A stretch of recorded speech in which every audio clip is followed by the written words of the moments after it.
ભરૂચમાં અધિકારીઓની ગેરહાજરીને લઈને સાંસદ નારાજ થયા। દિશા બેઠકમાં અધિકારીઓ ગેરહાજર રહેતા તેઓ નારાજ થયા હતા। સાંસદ મનસુખ વસાવા અધિકારીઓ સામે લાલઘુમ થયા। National highway, statue of unity અને રેલવેના અધિકારીઓ ગેરહાજર રહ્યા। સ્ટેચ્યુ ઓફ યુનિટી તરફ જવાના રસ્તા ખરાબ છે તેવું સાંસદે સ્વીકાર કર્યું અને એ પણ કહ્યું કે રસ્તા ખરાબ થવાનું કારણ એ ઓવરલોડ વાહનો છે। હાઈવે અધિકારીઓની ફરિયાદ કેન્દ્રીય મંત્રીને કરવામાં આવશે। નેશનલ હાઈવે વાળા આજે એબસન્ટ હતા। સ્ટેચ્યુ ઓફ યુનિટીના પણ એક બે અધિકારી ગેરહાજર હતા।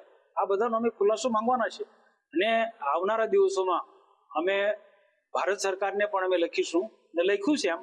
પણ આજે જે લોકો તરફથી તમે જે વાત કરી એટલા ઘણા બધા લોકો ને કેટલાક અધિકારીઓ ને કેટલાક કર્મચારીઓ પણ કીધું કે આ રસ્તો સારો હોવો જોઈએ, પણ ઓવરલોડ જે ગાડીઓ જાય છે એમાં રેતીવાળા હોય કે પછી ખાણ ખનીજ વાળા હોય અથવા તો બહારથી કોઈ પણ હેવી વાહનો આવતા હોય એને પણ ચેક કરો એના પર। કારણ કે ગમે એટલા રસ્તા સારા બનાવે પણ ઓવરલોડેડ ગાડી જાય એટલે રસ્તાને તોડી નાખે ને વરસાદ ભારે પડતો હોય, જમીન ઢીલી પડી હોય ને એમાં હેવી વાહન જાય તો રસ્તો તૂટી જાય છે।